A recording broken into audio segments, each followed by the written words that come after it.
Imagine a world where every number goes up. Productivity increases, grades improve, engagement scores rise, performance dashboards glow green across the board, and yet, the people inside them feel increasingly hollow. How is it possible for everything measurable to improve while everything meaningful quietly declines? That is the paradox of modern civilization. We are living through what I like to call the death of meaningful measurement. Not the death of measurement itself. That is thriving. We measure more than any civilization in history. Clicks, watch time, steps, heart rate variability, response times, safety incidents, customer satisfaction, quarterly growth, learning outcomes, employee engagement indexes, and it goes on and on and on. Data accumulates faster than our own comprehension, but something is breaking, because measurement once existed as a proxy for reality.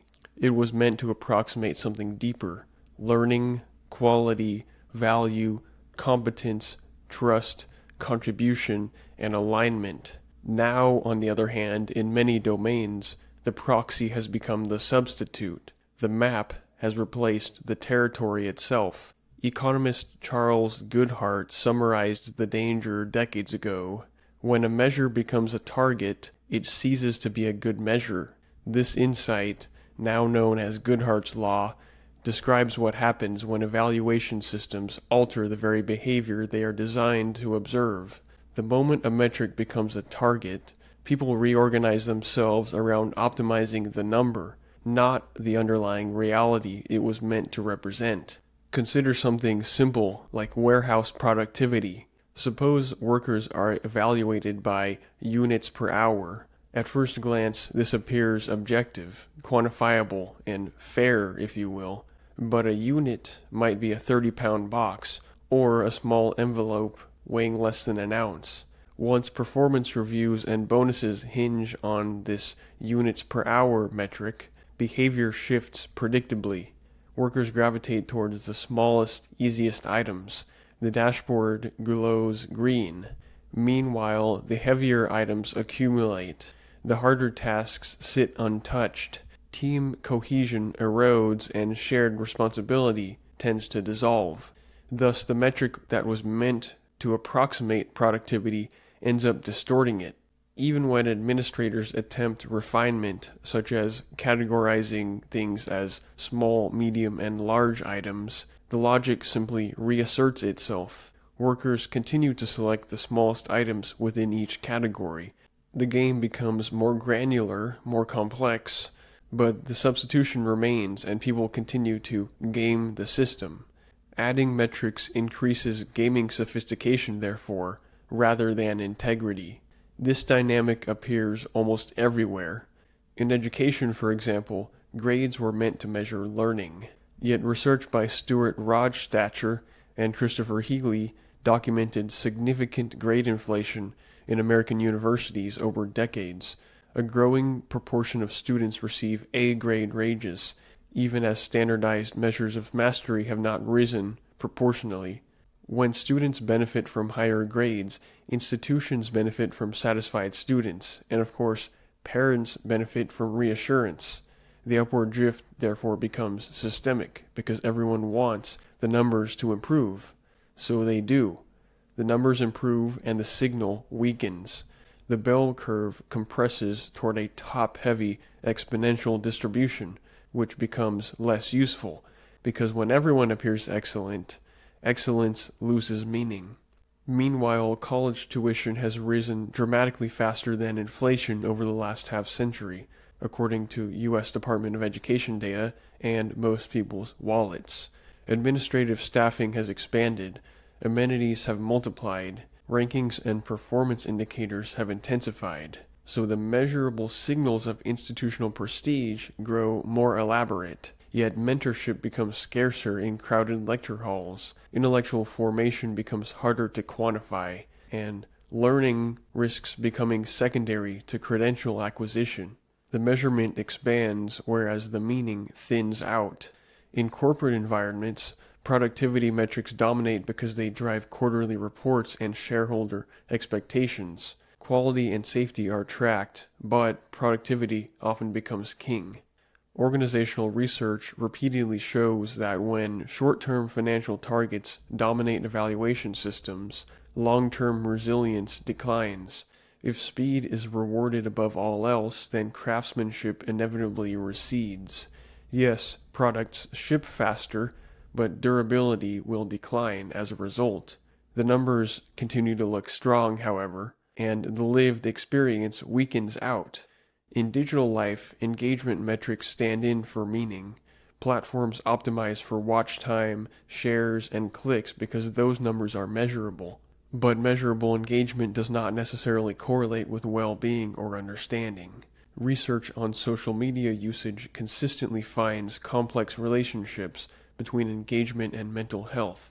Increased measurable engagement can coexist with increased anxiety and even fragmentation. So the metric rises, whereas the human outcome declines. Even customer satisfaction surveys become gamified. Employees are sometimes told that a 7 out of 10 counts as a detractor, subtly pressuring respondents toward higher ratings of 8 or more. Scores improve because definitions declaratively shift. Again, the numbers rise, whereas sentiment stagnates. When measurement scales, context can often disappear because dashboards have replaced judgment. Institutions increasingly optimize for appearing effective rather than being effective. Reporting fewer equipment breakdowns, for instance, improves reliability statistics. Adjusting definitions improves compliance metrics, and reframing rating scales improves engagement indexes. The metric becomes the narrative. Sociologist Jerry Muller, in The Tyranny of Metrics, argues that excessive faith in quantification can crowd out professional judgment. When teachers, doctors, police officers, and managers are evaluated primarily by measurable outputs, they learn to shape behavior toward what is counted, even when that undermines their broader mission. The substitution is subtle but very powerful, and over time individuals adapt. We begin optimizing not for usefulness to the world, but for legibility within the system.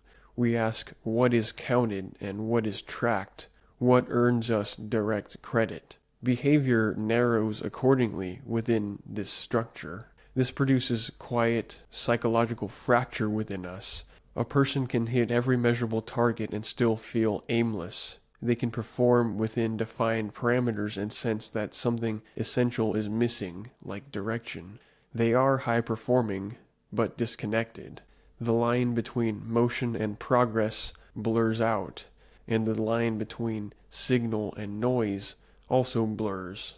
The real loss here is not precision, because our tools are extraordinarily precise, more so than ever. We measure milliseconds, keystrokes, biometric fluctuation, and productivity deltas. The loss here is wisdom. Wisdom is the ability to decide what should be measured and what should not. Not everything valuable survives quantification without distortion, like trust, moral seriousness, craftsmanship, alignment, or even shared purpose. When reduced to numbers, these realities often flatten into caricatures. A bowling night becomes engagement, quote-unquote. A 5-star rating becomes satisfaction. A productivity spike becomes success. But deeper cohesion may remain untouched yet. Psychologists describe the Dunning-Kruger effect as the tendency for limited knowledge to inflate confidence. There's a parallel danger in institutional measurement. As our data expands, we risk mistaking abundance for understanding. The presence of numbers creates the illusion of control. When most things are still not even being measured or quantified, we believe that because we can measure something, we understand it even fully. But quantification is not comprehension, nor is it comprehensive. The proliferation of metrics does not guarantee clarity. In fact, it can generate a lot of noise. When every domain of life becomes quantified, health, productivity, education, relationships, attention, the temptation is to measure more, to refine the dashboard, to add another category, another KPI. But many forms of value depend on context, judgment, and long-term orientation. They resist reduction to a metric. Judgment cannot be outsourced to dashboards, and meaningful measurement requires restraint.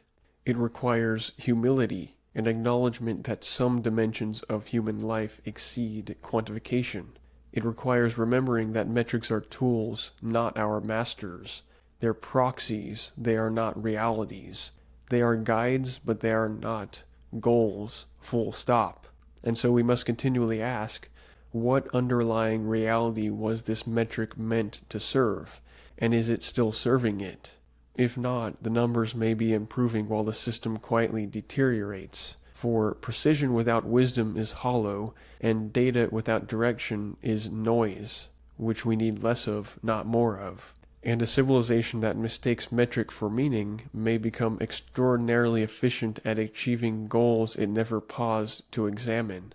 The future challenge is not measuring more things, it is recovering discernment within measurement. It is restoring measurement to its proper place, subordinate to judgment, anchored to purpose, and constrained by moral seriousness. Because the most important realities, alignment, dignity, mastery, and integrity, cannot be fully captured in a spreadsheet. We don't live in a crisis of abundance, but a crisis of character. And a society that forgets this will continue optimizing the measurable while quietly starving the meaningful.